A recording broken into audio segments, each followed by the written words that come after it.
ओम नमो भगवते वासुदेवाय। ओम नमो भगवते वासुदेवाय। ओम नमो भगवते वासुदेवाय। क्लास इन हिंदी और इंग्लिश में हमारे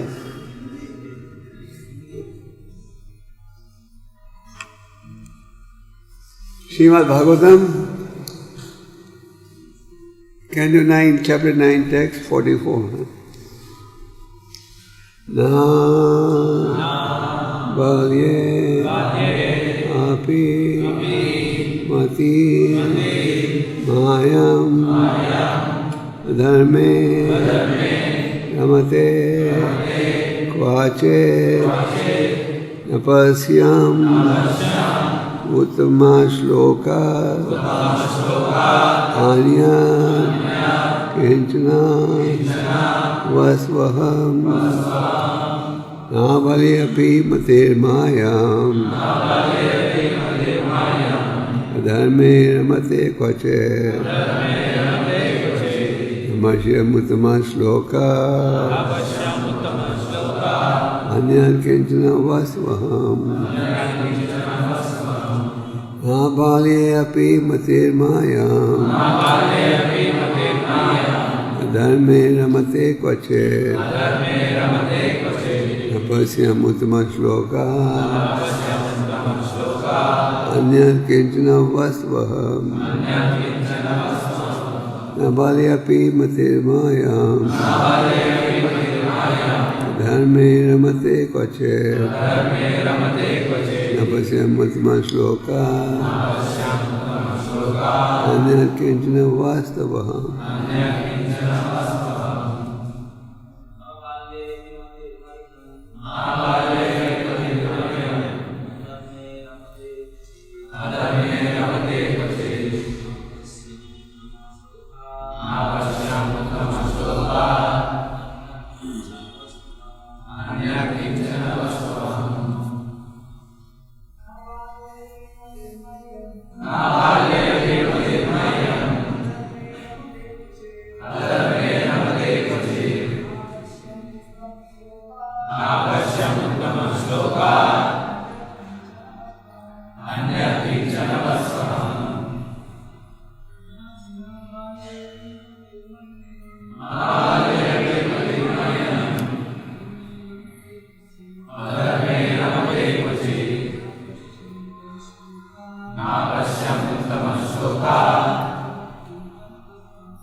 माता जी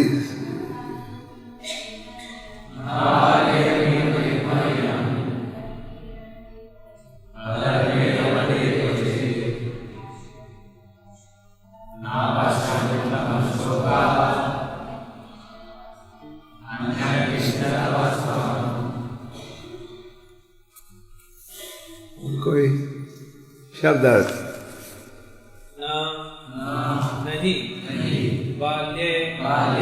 बचपन में अभी निसंदेह मते ही आकर्षण मह्यम मुझको अधर्म में रमते मुक्ता है क्वचित कभी भी ना तो अपश्यम देखा उत्तम श्लोका भगवान की अपेक्षा अन्य कोई अन्य वस्तु किंचना कोई वस्तु अहम मैंने। अपने बचपन में भी मैं नगण्य वस्तुओं या धर्महीन सिद्धांतों के प्रति कभी आकृष्ट नहीं हुआ। मुझे भगवान से बढ़कर तथ्यपूर्ण अन्य कोई वस्तु नहीं मिल पाई। दोहराइए। अपने बचपन में भी मैं नगण्य वस्तुओं या धर्महीन सिद्धांतों के प्रति कभी आकृष्ट नहीं हुआ। मुझे भगवान से बढ़कर तथ्यपूर्ण अन्य कोई वस्तु नहीं मिल पाई। महाराज खटवांग कृष्ण भावना भावित व्यक्ति के विशिष्ट उदाहरण प्रतीत होते हैं। कृष्ण भावना भावित व्यक्ति भगवान की तुलना में न तो अन्य किसी वस्तु को महत्व देता है और न ही इस संसार की किसी भी वस्तु को भगवान से असंबद्ध मानता है। जैसा कि चैतन्य चरितामृत में कहा गया है, स्थावर जंगम देखे ना देखकार मूर्ति सर्वत्र आया निज इष्ट देव स्फूर्ति। महाभागवत निश्चय ही जड़ तथा चेतन सभी वस्तुएं देखता है, किंतु वह उनके स्वरूपों को ठीक रूप से नहीं देखता, अपितु सर्वत्र भगवान के स्वरूप का व्यापक दर्शन करता है। भक्त इस जगत में रहकर भी इससे कोई संबंध नहीं रखता। निर्बंध कृष्ण संबंधे, वह इस जगत को भगवान से संबंधित देखता है। भक्त धनार्जन में लगा रहने पर भी उस धन का उपयोग बड़े बड़े मंदिर बनाकर भगवान का विग्रह स्थापित करके कृष्ण भावना अमृत आंदोलन को प्रसारित करने में करता है। देव खटवांग महाराज भौतिकतावादी न थे। भौतिकतावादी पत्नी, संतान, घर, संपत्ति तथा इंद्रिय तृप्ति की अन्य वस्तुओं में सदैव लिप्त रहता है, किंतु जैसा कि ऊपर कहा गया है, खटवांग महाराज ऐसी वस्तुओं में आसक्त न थे, न ही वे भगवान के कार्य के बिना किसी वस्तु के अस्तित्व के बारे में सोचते थे। ईशावास्यमिदं सर्वम, हर वस्तु ईश्वर से संबंधित है। निसंदेह यह चेतना सामान्य व्यक्ति के लिए नहीं होती, किंतु यदि वह भक्ति करता है जैसा कि भक्तिरसामृत सिद्धों में निर्दिष्ट है, तो उसे इस चेतना में प्रशिक्षित किया जा सकता है और तब उसे पूर्ण ज्ञान मिल सकता है। कृष्ण भावना भावित व्यक्ति को ऐसा कुछ भी नहीं आता जो कृष्ण से संबंधित न हो। ओम ज्ञानतिमिरन्दस्य ज्ञानाञ्जनशलाकया चक्षुर्मिलितं तस्मै श्रीगुरवे नमः। श्रीचैतन्यमनोभीष्टं स्थापितं येन भूतले स्वयं रूपा कदा मह्यं ददाति स्वपदान्तिकं। वन्देऽहं श्रीगुरु श्रीयुतापदकमलं श्रीगुरुवैष्णवांश श्रीरूपं साग्रजातं सगुणरघुनाथान्वितं तं सजीवं साद्वैतं सावधूतं परिजनसहितं कृष्णचैतन्यदेवं श्रीराधा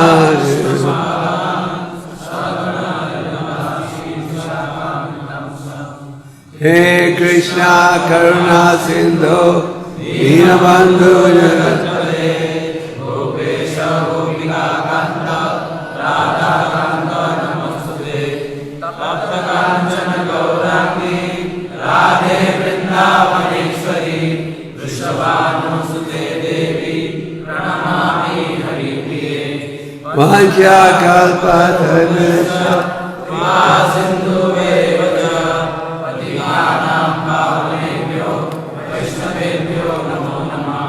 जय श्री कृष्ण चैतन्य प्रभु नित्यानंद श्री अद्वैत गदाधर श्रीवासादि गौरभक्तवृंद। हरे कृष्णा कृष्णा कृष्णा हरे हरे हरे राम राम राम हरे हरे। हरे कृष्ण। यहाँ बने अपि मतिर्मायां धर्मे रमते क्वचित् अवश्य मत श्लोकात् अन्य कंचन वस्तु। तो इस श्लोक का उच्चारण महाराज खटवंगा कर रहे और इन श्लोकों में आप खटवंगा महाराज की महिमा का ज्ञान प्राप्त कर रहे हो। भागवतम के दूसरे स्कंद में भी संक्षेप रूप में महाराज खटवंगा का वर्णन प्राप्त होता है और इस 9वें स्कंद में 5-6 श्लोकों के द्वारा खटवंगा जी के विषय में ज्ञान प्राप्त करते हो। आगे जाकर आप देखोगे कि खटवंगा की परंपरा में ही परम भगवान रामचंद्र जी भी प्रकट हुए थे। तो महाराज खटवंगा कौन थे? बड़े धार्मिक राजा थे और धार्मिक थे और महाराज खटवंगा कभी भी किसी युद्ध में नहीं हारे थे, बड़े शक्तिमान थे। तो एक समय देवताओं का युद्ध हो रहा था असुरों के साथ। देवता चाहते थे इस युद्ध में उनकी विजय हो। उन्होंने महाराज खटवंगा से कहा, प्लीज हेल्प अस, हमारी मदद कीजिए, आप भी हमारी सेना में लड़िए। और महाराज खटवंगा के सहयोग के कारण जो देवता हैं विजय पापी। महाराज खटवंगा लड़ रहे थे देवताओं की तरफ से। कई असुर तो मारे गए, कई असुर उन्हें देखते ही भाग गए, उनको देखते ही डर गए, क्योंकि महाराज को खटवंगा हर युद्ध में उनकी विजय थी। तो जो देवता थे वो बड़े आभारी थे। देवताओं ने स्वीकार किया महाराज खटवंगा के सहयोग के कारण उनकी विजय हुई। तो उन्होंने पूछा, हम आपके लिए कुछ कर सकते हैं? और महाराज खटवंगा ने कहा, अगर कुछ कर सकते हो, मुझे भक्ति के मार्ग में आगे बढ़ना, भगवान के शरणागत होना। उन्होंने कहा, इसमें तो हम सहयोग नहीं दे सकते, और कुछ मांगिए। अच्छा ये बताइए, मेरे जीवन में और कितना समय बच गया जीने के लिए? और ये तो उन्होंने कहा, आपके जीवन में अब केवल एक पलक बच गया है, एक मिनट। तो महाराज खटवंगा ने विनती की, मुझे फिर भौतिक जगत में लौटने दो, यहाँ की मैं भगवान का चिंतन करते हुए इस देह को त्याग। यह है संक्षेप में महाराज खटवंगा की कथा। तो आज के श्लोक में वो क्या कह रहे हैं? महाराज खटवंगा कह रहे हैं कि जब मैं छोटा था, बचपन में भी मेरा कोई आकर्षण नहीं था किसी भौतिक वस्तु के प्रति, और धर्महीन नियमों के प्रति कोई आकर्षण नहीं था। दूसरे शब्दों में, बचपन से ही, छोटी आयु से ही उनके मन में क्या भाव था कि हर चीज इस स्वामी है परम भगवान, और हर वस्तु का उपयोग करना चाहिए भगवान की सेवा में। आप प्रभुपाद जी के बचपन की लीला भी पढ़ते हो, लीला मित्र प्रभुपाद जी कहते हैं, क्योंकि पिता घोर मोंडे भगवान के शुद्ध भक्त थे, जिन्होंने उन्हें छोटी आयु में ही दंगा भी सिखाया और संस्कृत। और प्रभुपाद जी की माँ कहती थी, मृदंगा सीखने में क्या मिलेगा इसे? तो मोंडो कहते नहीं, मृदंगा की शिक्षा दी और उनको मूर्तियाँ दी, मूर्तियों की पूजा करने के लिए।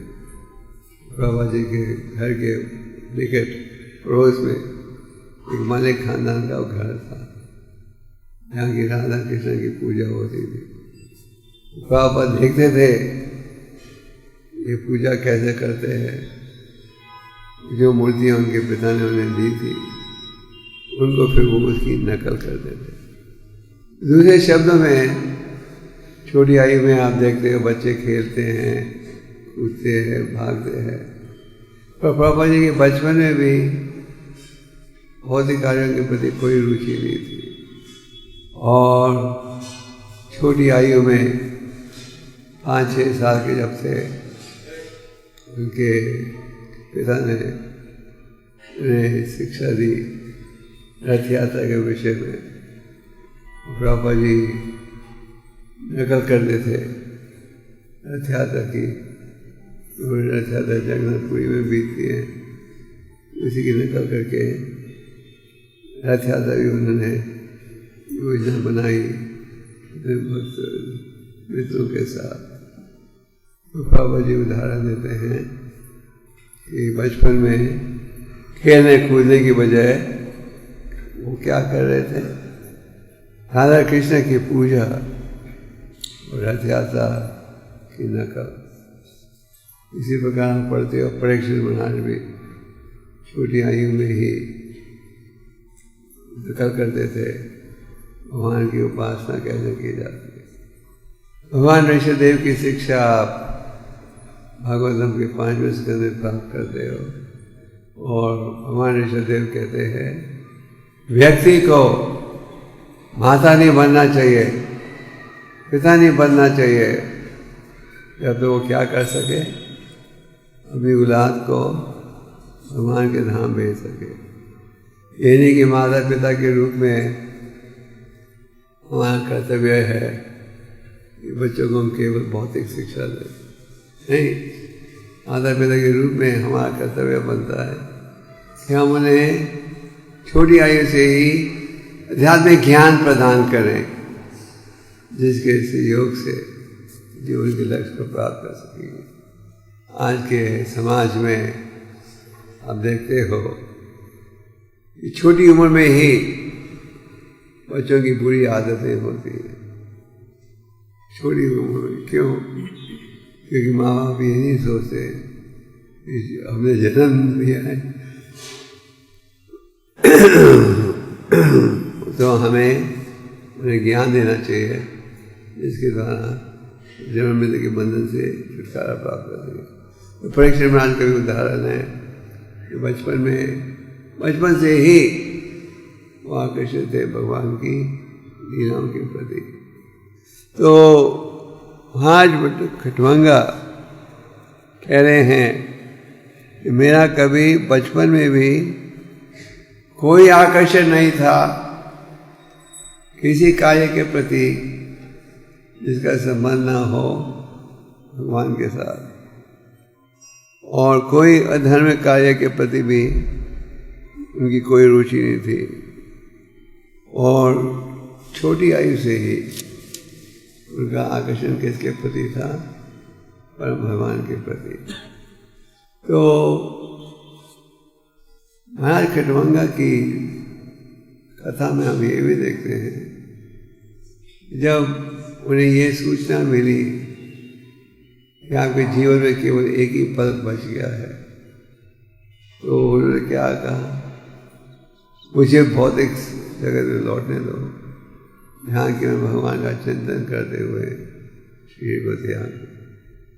तो कई बार हम सोचते हैं अभी तो बहुत समय है, क्या जल्दी आध्यात्मिक ज्ञान को अनुकूल करने की।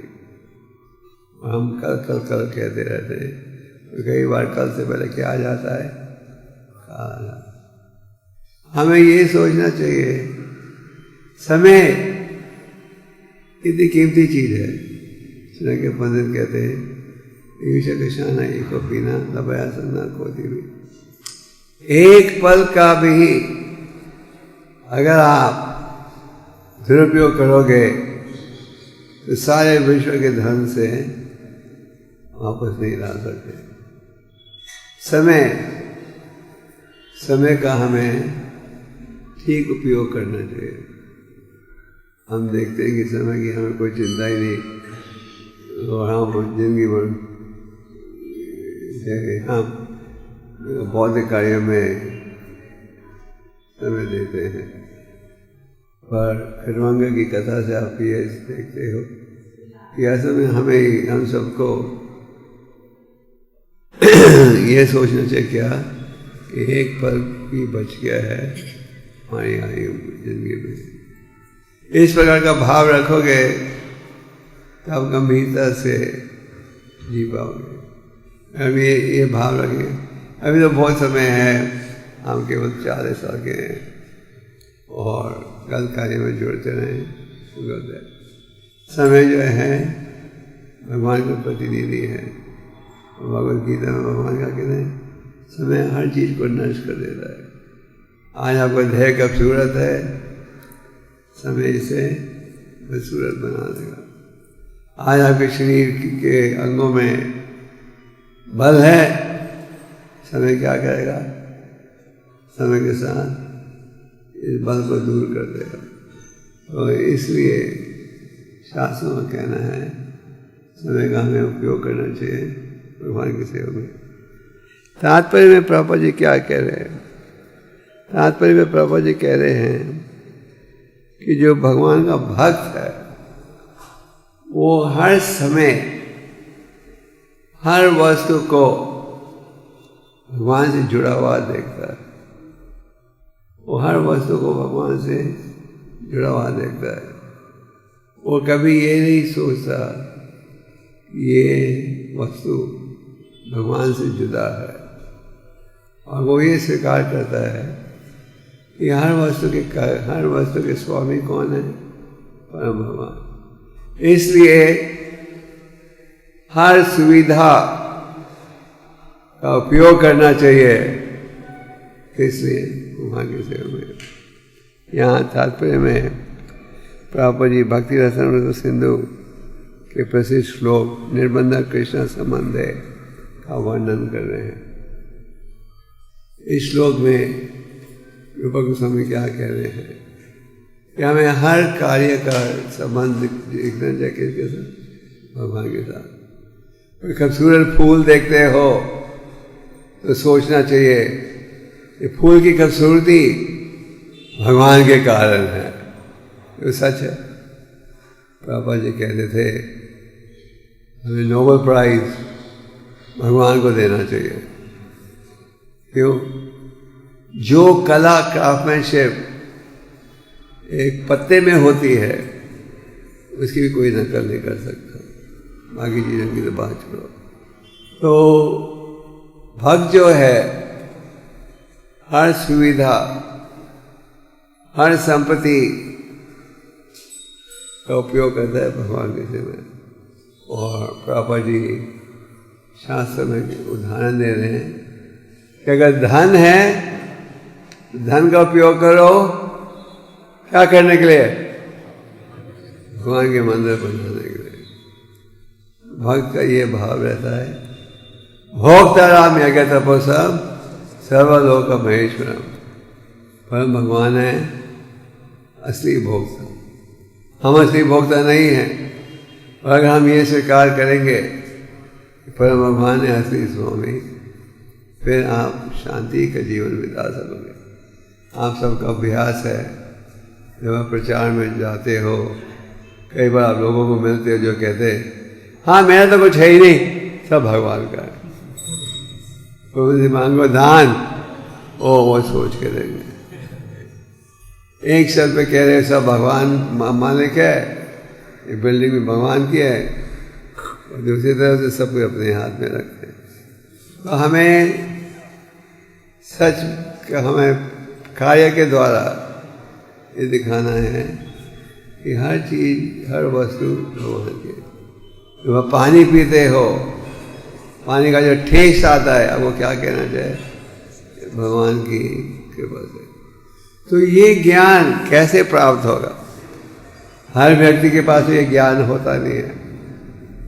हम एक मंत्र का उच्चारण करते हैं, आपने भी किया था भी, ओम ज्ञान तीव्रदस्य ज्ञान अंजना ज्ञान।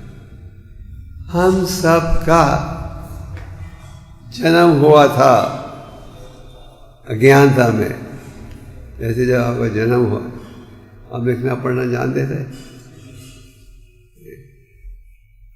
आप पर हम प्रयास करने से इस ज्ञान को प्राप्त करते हैं। उसी प्रकार जब हम जन्म लेते हैं, हमें ये पता नहीं रहता, हम बिल्कुल अज्ञानता में रहते हैं, इग्नोरेंस।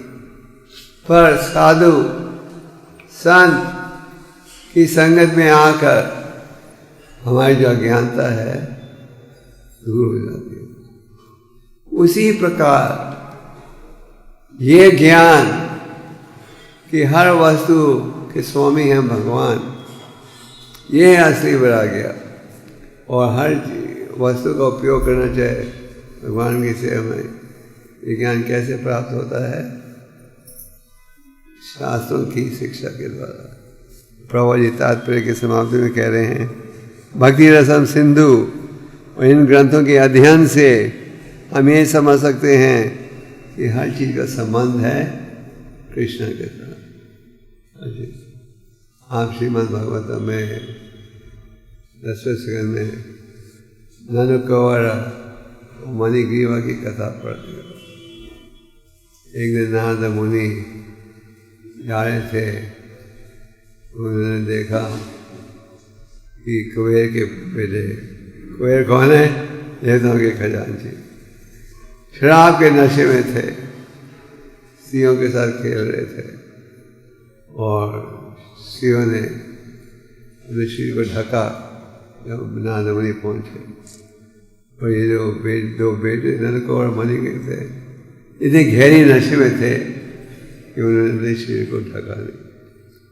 तो नारद मुनि ने क्या सोचा, इन्हें नंगे खड़े हैं, पेड़ बनने दो, क्योंकि पेड़ जो हैं नंगे खड़े रहते हैं। साथ में एक वर भी दिया कि देवता के 100 वर्षों के पश्चात उन्हें भगवान का दर्शन प्राप्त हुआ। और ये वर दिया, अब वृक्ष बनोगे तो कहाँ? हाँ, नंद महाराज के आंगन में। जैसे आपकी इस आंगन में जो वृक्ष है, बड़े भाग्यवान है, सारा दिन राधा रानी का दर्शन लेते हैं, सारा दिन कीर्तन सुनते हैं। आप तो थोड़ा दर्शन लेते हो दिन में, फिर सो से हाजिरी लगा दी। ये वृक्ष सारा दिन खड़े रहता है, हर आरती में आता है। जैसे वृंदावन में हमारा का वृक्ष है, वो वृक्ष हर आरती में आता है, सारा 24 घंटे कीर्तन सुनता है, बहुत भाग्यवान है। तो ये वर दिया कि तुम वृक्ष बनोगे कहाँ? नंदलाल के आंगन में। 100 साल के पश्चात भगवान की दामोदर लीला में पढ़ते हो, इस प्रकार यशोदा माता प्रयास करी थी बेटे को बांटने के लिए। शुरू में असफल थी, फिर बाद में सफल हुई। भगवान ने 2 पेड़ों को गिराया। जब गिराया तो पेड़ों से क्या निकले? ये 2 उन्होंने बड़े सुंदर स्तुतियों के द्वारा परम भगवान का गुणगान किया। उसके पश्चात उन्होंने ये प्रार्थना की, एक मंत्र का उच्चारण किया कि अब से हमारी जीव सदा आपका गुणगान करे, हमारे नेत्र सदा आपके चेहरे को देखे और हर वस्तु को हम आपकी संपत्ति के रूप में माने और हर वस्तु का उपयोग करें भगवान की सेवा में। तो ये ज्ञान, ये परम भगवान हर चीज़ के असली स्वामी हैं और हर वस्तु का उपयोग करना चाहिए भगवान की सेवा में, ये ज्ञान प्राप्त होता है आध्यात्मिक शिक्षा के पश्चात। जैसे रूप गोस्वामी कहते हैं, अधो श्रद्धा तथा साधु, शुरुआत में हमारे मन में ये भावना होनी चाहिए कि हमें जीवन का लक्ष्य प्राप्त करना है। जरूर जीवन का कोई लक्ष्य होना चाहिए और हमारा भाग्य हो कि भक्त भगवत ग्रंथ भगवत की संगत मिले, आपको ये शिक्षा प्राप्त होती है। और शिक्षा क्या है? हरिनाम को उच्चारण, शास्त्र का अध्ययन। जब हम इन कार्यों का पालन करते हो तो क्या प्राप्त होता है? इसे कहते हैं भजन क्रिया। जब भजन क्रिया करते जाओगे क्या आगे हमारे भौतिक दोष हैं। तो ये ज्ञान प्राप्त होता है जब इसका पालन करें, उससे अज्ञानता जो है दूर होती है। तो इस आध्यात्मिक ज्ञान की बहुत आवश्यकता है। भगवद गीता में भगवान उदाहरण देते हैं, कमल का फूल जल में होता है, जल को छूता है। ठंडी देशों में लोग इस उदाहरण को समझ नहीं पाते कि वहाँ कमल का फूल नहीं है। आप भारत में हो, आप जानते हो कमल फूल जल में है पर जल को छूता नहीं। उसी प्रकार अगर हमारे पास कृष्ण भक्ति का ज्ञान हो तो हम हर वस्तु को क्या देखेंगे कि परम भगवान की संपत्ति है, और हर वस्तु का उपयोग करेंगे भगवान की सेवा में। यह है असली त्याग। असली त्याग ये नहीं कि आप त्याग दो ये सोचते हुए ये सब नकली है। युक्तम वैराग्यम उच्यते, ये है असली वैराग्य। रूप गोस्वामी ने हमें युक्त वैराग्य का ज्ञान दिया। असली वैराग्य क्या है? असली वैराग्य है हर वस्तु, हर सुविधा का उपयोग करना भगवान की सेवा में। मायावादी भाव के व्यक्ति कई बार कहते हैं सब कुछ झूठा है, मिथ्या मिथ्या मिथ्या, इसे त्याग। वैष्णव भाव भक्तों का ये भाव है यह चीज़ मिथ्या नहीं है। तो भगवान असली हैं तो उनकी संपत्ति, क्रिएशन, प्रकृति कैसे गलत हो मिथ्या हो सके, और मिथ्या बन जाती है अब हम इसका दुरुपयोग करो। तो खटवंगा महाराज कह रहे हैं कि मेरा बचपन से ही कोई आकर्षण नहीं था किसी भौतिक वस्तु के प्रति। मेरा कोई आकर्षण नहीं था उन कार्यों के लिए जो कि धर्म से हीन हो। शुरू से उनकी रुचि थी आध्यात्मिक कार्यों में, और उनका ये भाव था कि हर वस्तु, हर संपत्ति का उपयोग करना चाहिए किसलिए? भगवान की सेवा में। ये सिद्धांत असली सिद्धांत है। हम ऐसे कुछ त्याग के लिए, हमारा ये भाव होता है जो भी सुविधा प्राप्त हो, जो भी सफलता प्राप्त हो, उसका उपयोग करना चाहिए भगवान की सेवा में। जैसे जब प्रभुपाद ने ग्रंथों का प्रकाशन आरंभ किया तो प्रभुपाद को भगवान ने भेजे थे शिष्य जिनमें पेंटिंग की कला थी। तो प्रभुपाद ने उन्होंने कहा पेंट फॉर कृष्ण, और उन्होंने प्रभुपाद जी के निर्देशन में अपनी कला का उपयोग किया भगवान के सेवा में, और उन खूबसूरत तस्वीरों को ग्रंथों में छापा। प्रभुपाद जी कह रहे थे our books are quality inside quality outside. अंदर जो संदेश है वो भी है बहुत महत्वपूर्ण, और जो प्रस्तुत किया जा रहा है वो भी अच्छे रूप से प्रस्तुत किया जा रहा है। तो भक्त का ये भाव है कि अगर हम अपराधों से बचना चाहते हैं हम ये स्वीकार करें कि हर चीज़ के असली स्वामी कौन है? परम भगवान है। और हर वस्तु का उपयोग करना चाहिए भगवान की सेवा में। अगर हम इस भावना से जाएं तो उन्नति होगी। प्रभुपाद कहते हैं अगर धन है, धन का उपयोग करो कैसे? मंदिर बनाने में, ग्रंथों को प्रकाशित करने के लिए। हम मंदिर क्यों बनाते हैं? प्रभुपाद चैतन्य चतुर्वेद में कहते हैं मंदिर है आध्यात्मिक हॉस्पिटल। जहाँ की मरीज जाता है, हॉस्पिटल में हम क्यों जाते हैं? हॉस्पिटल में जाते हैं इलाज करने के लिए। तो मंदिर में आते हैं क्यों? भगवान के आचार विग्रह का दर्शन लेने के लिए, भगवान के संदेश को सुनने के लिए। तो जो महाभाग है, जो शुद्ध भक्त है, वो हर सुविधा, हर सफलता, हर संपत्ति का उपयोग करते हैं किस लिए? भगवान की सेवा में। तो इन ग्रंथों का अध्ययन आवश्यक है, साधु संगत को प्राप्त करना आवश्यक है, तो ही हमें ये ज्ञान प्राप्त होगा। चैतन्य महाप्रभु ने बड़े गहराई के साथ अनेक नियमों का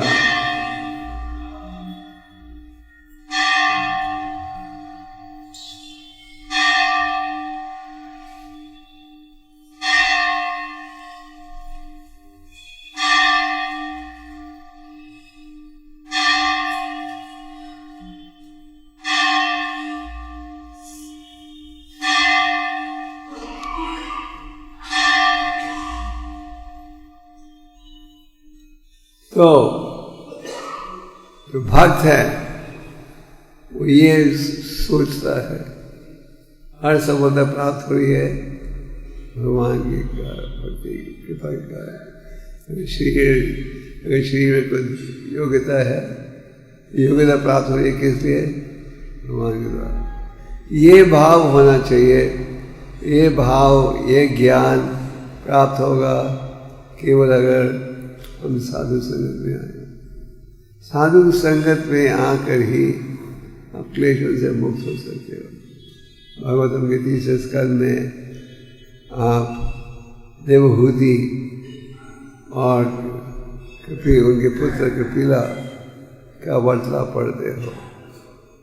देवहूति को पता था कि मेरा जो बेटा है भगवान का अवतार है।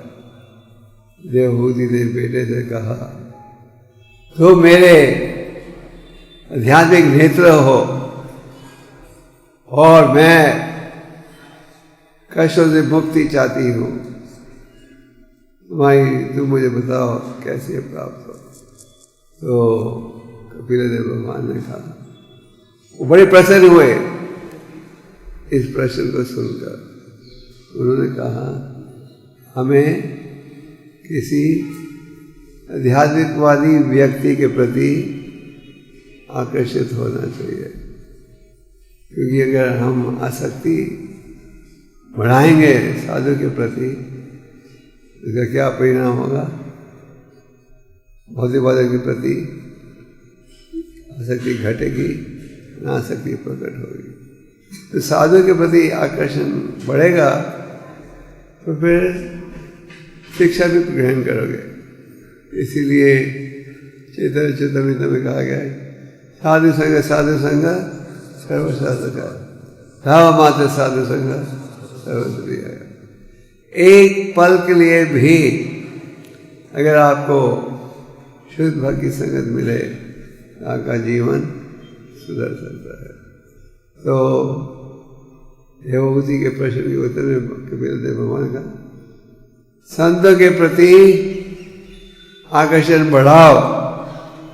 संतों के प्रति आकर्षण बढ़ाओगे असली साधु के प्रति, तो उसके द्वारा असली शिक्षा ग्रहण करोगे। असली शिक्षा क्या है? कृष्णातियो भगवान स्वयं। और असली शिक्षा क्या है? जो इस श्लोक में दिया जा रहा है, हर वस्तु का उपयोग करना चाहिए भगवान की सेवा में। तो ये होना चाहिए हमारा भाव। यहाँ महाराज खट्टवंगा बहुत ही महत्वपूर्ण संदेश दे रहे हैं। और आप देख सकते हो कि जिस प्रकार महाराज खट्टवंगा ने सोचा, जब उन्हें सूचना मिली कि एक ही पग बच गया है, बड़ी गंभीरता से उन्होंने क्या किया, भगवान के चिंतन में बैठ गए। तो हम सबका प्रयास रहना चाहिए, किसी समय भी अंत आ सकता है। और इस भागवतम में क्या संदेश है? कदम पर कदम या पदम या कदम पदम कर खतरा है। सच बात है, कदम कदम पर कोई नहीं कह सकता अंत कब आएगा। इसलिए हमें यही सोचते रहना चाहिए। जैसे महाराज खड़ोगा, एक पल बचा है, मुझे बड़े गंभीरता से भगवान का चिंतन करने दो, मैं जीवन के लक्ष्य को प्राप्त कर सकूँ। तो कई बार महाराज खटवंगा का उदाहरण दिया जाता है कि किस प्रकार उनको जब सूचना मिली कि एक पल बचा है, किस प्रकार का व्यवहार था उनका। तो ये होना चाहिए हम सबका प्रयास, बिल्कुल गंभीरता के साथ हम भक्ति को स्वीकार करें और ये समझें कि हर चीज़ कीमती है, हर चीज़ का उपयोग करना चाहिए भगवान की सेवा में।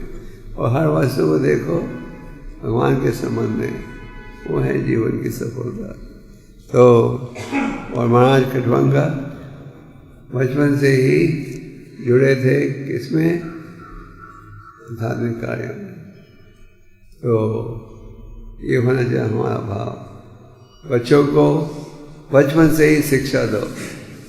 बच्चों को माँ बाप बचपन से शिक्षा देंगे तो वो पढ़ेंगे चरित्र के साथ, शिक्षा के साथ, ध्यान के साथ। और जब उन्हें भौतिक शिक्षा नहीं देते, जैसे आज के वातावरण में आप क्या देखते हो?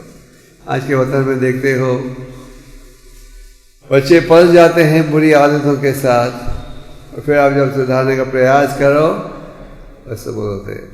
इसलिए प्रहलाद महाराज ने क्या कहा? कौमारा अक्षर प्राज्ञो धर्म भगवतो भैया दुर्लभ मानसम जन्म। ये मनुष्य जीवन बड़ा दुर्लभ है, इसका उपयोग करो क्या? बचपन से ही आध्यात्मिक ज्ञान को अनुकूल करने में। तो इस भागवतम के श्लोक का बड़ा महत्वपूर्ण शिक्षा है, संदेश है। हमें इसका लाभ उठाना चाहिए जीवन को सफल बनाने के लिए। हरे Krishna.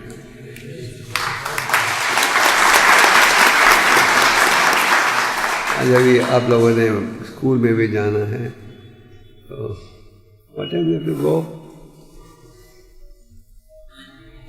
9:30. Sorry, I went over time. प्रश्न है किसका? जल्दी एक प्रश्न ले लो। हाँ, पूछिए जल्दी जल्दी। 9:30 they leaving from here.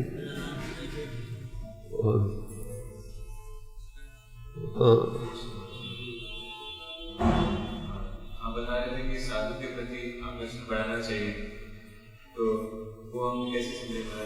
क्या करना चाहिए साधु का आकर्षण? साधु की संगत का लाभ उठाना चाहिए, उनकी शिक्षा पर विचार करना चाहिए, उनकी शिक्षा का पालन करना चाहिए। यदि हम साधु के सामने ऊंचा नाचे, जो उनका संदेश है उसका पालन करना चाहिए, वो है असली संगत।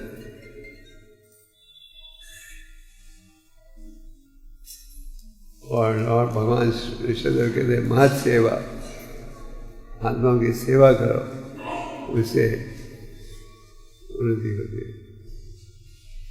ओके।